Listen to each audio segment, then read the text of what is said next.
Hello, I am so excited you're here because you're about to discover the top 5 common mistakes seamstresses make when pinning bridal gowns and exactly how to fix them fast. If you're in the bridal alteration space and have ever second-guessed your pinning or ended up redoing your work, you're in the right place because let's be real. If the foundation isn't pinned correctly, nothing else fits, right? And your bride definitely won't be thrilled. I'm Nazneen Setna, founder of Ultimi, a 6-figure bridal alterations business here in beautiful New Zealand. And while NZ might be small, our reputation is anything but. We're known as the #1 bridal alteration studio across the country. I have brides taking a flight to come see me from South Island, and we even work with international bridal stores who trust us to take care of their brides. So what's the secret to that kind of trust and success? Simple. Brides talk. They rave about the experience and especially how the dress fits when it's done right. Referrals become your most powerful and free marketing tool. And that kind of loyalty starts from the fitting room, especially with how you pin the gown. So let's dive into these game-changing tips. And because I'm so passionate about growing other seamstresses businesses, I'll chuck in an extra 2 important pinning mistakes that are crucial to getting a good result at the end of this video. Mistake number 1, pinning too loose. You haven't accounted for the fabric give. Have you ever pinned the sides of a wedding dress and then have to redo it because it appears now to be too loose? Well, that's because you haven't taken into account the fabric give. Fabric, after being worn several times, stretches, and that's why after pinning you should always double check the tension. So if pinning the sides, you want to take the waistline and move it around. It should nicely move without it being too loose, and the bride should feel comfortable. If pinning at the hip and the thigh area on a fitted wedding dress, ensure you do a sit test so the bride understands how it feels when sitting. Mistake number 2, pinning one side at a time and over pinning. This mistake usually happens when we're taking in the sides. If pinning one side at a time, you're going to get uneven seams and crooked bodices. You always pin symmetrically to give balance and accuracy.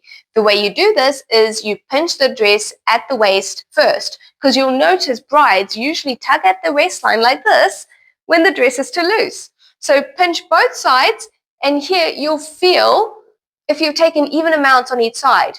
Follow this method going up towards the bust and down towards the hips. Also remember, tight pinning does not mean a good fit.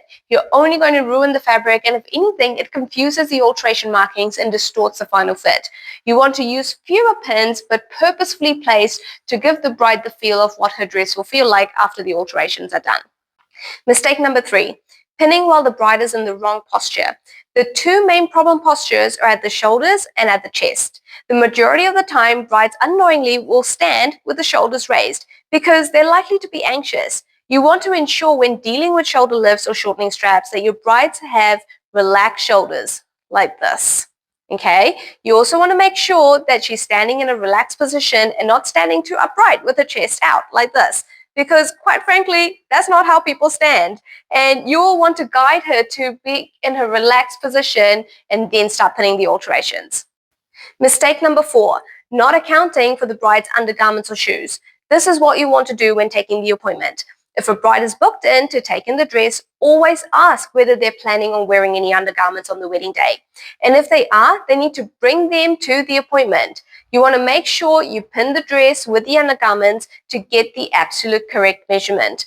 The undergarments will give you a smoother line to follow, which will in turn help with the pinning. Same goes for shoes. There we go. They will need to wear their shoes when pinning the hem.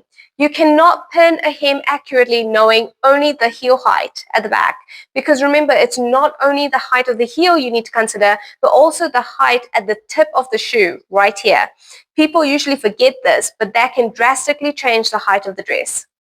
Mistake number 5, pinning a bust seam with a cup inserted. If you're needing to pin through a bust seam, but the bra cups are sandwiched in between the main and the lining fabric, you cannot pin through the cup. It's too spongy and it's going to give you an inaccurate bust contour leading to puckering. If the cups are easily accessible, I would recommend removing them and then continuing with the pinning. I understand that all cups are not easily accessible, so in that case, I suggest booking the bride in for a fitting appointment after you've removed the cups. Another way to do this is to pin the outer main fabric, only leaving the cup and the lining untouched. What that means is I would lift up only the outer. I can feel the cup inside, but leave that untouched and pin through the outer fabric only.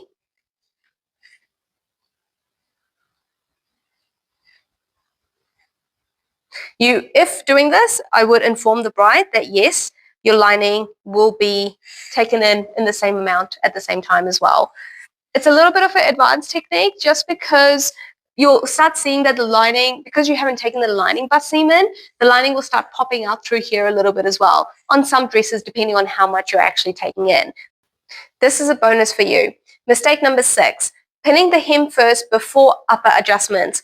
Always pin from the top to bottom because whatever you do at the top may change the hem height. For example, shoulder lifts, waist lifts, always pin them first. It's the worst when you've beautifully pinned the hem and then realize you have to take up the shoulders like this. Oh, and when you do, the height of the dress lifts. It's a waste of time. You have to repeat the pinning, so always remember to pin from the top to bottom. This is another bonus for those who are serious about taking their bridal alterations business to the next level. So they are capable of performing high-ticketed alterations and become the go-to seamstress in their area. So this is mistake number 7, extending the length or adjusting neckline without grain line awareness. When adding into necklines, you need to make sure that your mock-up fabric is on the correct grain line. Otherwise, the added section will warp, twist, or hang unnaturally. Ideally, this mock-up fabric is going to be used as your pattern, so you need to ensure it's sitting on the body against the right grain line of the dress. So if these tips lit a few light bulbs for you, imagine what my 4 full weeks guided training would do. That's exactly what you'll find in my Bridal Mastery Pinning course. The complete start-to-finish system for pinning confidently, fitting accurately, and becoming the go-to seamstress brides rave about. So keep an eye out because after this freebie, you're going to be invited into something truly transformational. Until then, happy pinning! And remember, great fits start with great foundations.